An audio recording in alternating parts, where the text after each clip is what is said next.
kong episode. Ang saan horror? 1 to sa Bibo 1 man. Wala pa ko ano, episode 3 pa lang ko. Tagalog? Pinoy. Hindi ko maano sa Pinoy na movie na horror kay Kumalo. Kay ano siyang, basta ano, wala pa ko kabalo pero mula bae pa kita pero butan siya niya ang inahan murag ano mubalos siya na wala siya ana lang na siya. Napatay siya. Tanaw na ko sa balay kung mag-refill lang magkukod dito niya. Dugay na to nga oil to. Ako sa lawas.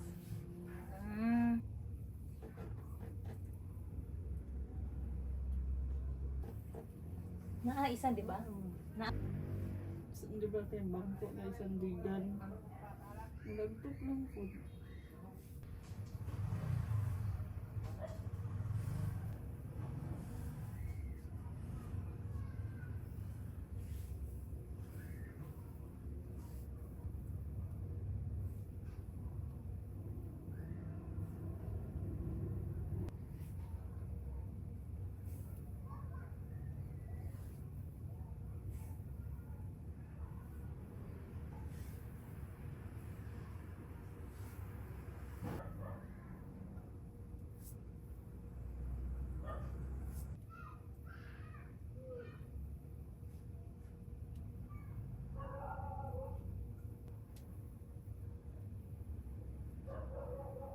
Ano ba kaya bagong kauna na food-an? Sa food court gud sa SM.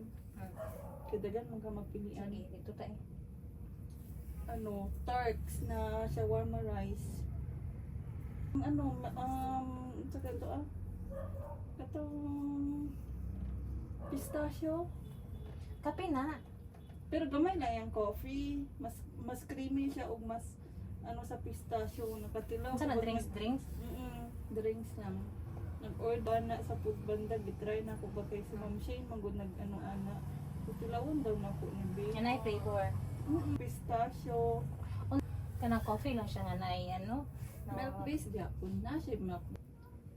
Yung mag-Japon siguro dito. Itong spicy chicken ba? Naku, natabog pa.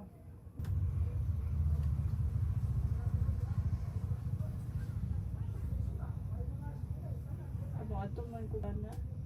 Tanaw na to. Ipalimpyo na ko ang pintas. Tanaw to. Kay unahon man nagbidin. Ah, So kung dala ta mag ano, Republic, una na lang takaon. sige, pwede. Oo, pwede ka. Ang tama na. Tama kay Do. Dito man ta sa upat. Gani, sige. Gusto na ko itong spicy lang. Sige.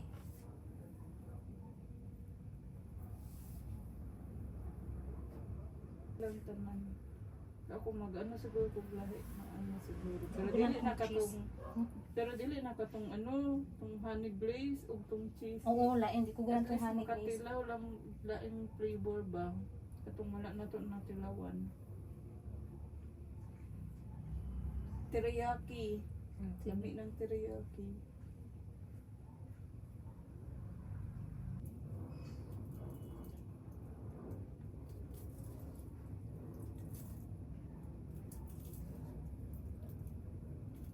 Okay.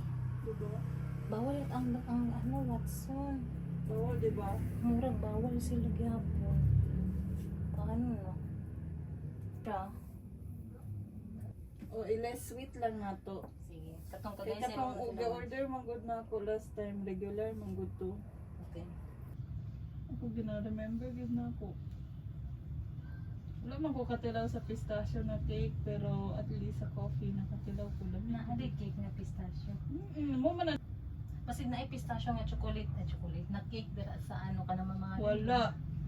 Kumahal siya pero worth it ang gihatag sa imong mga pagkaon. Dili kay gamay as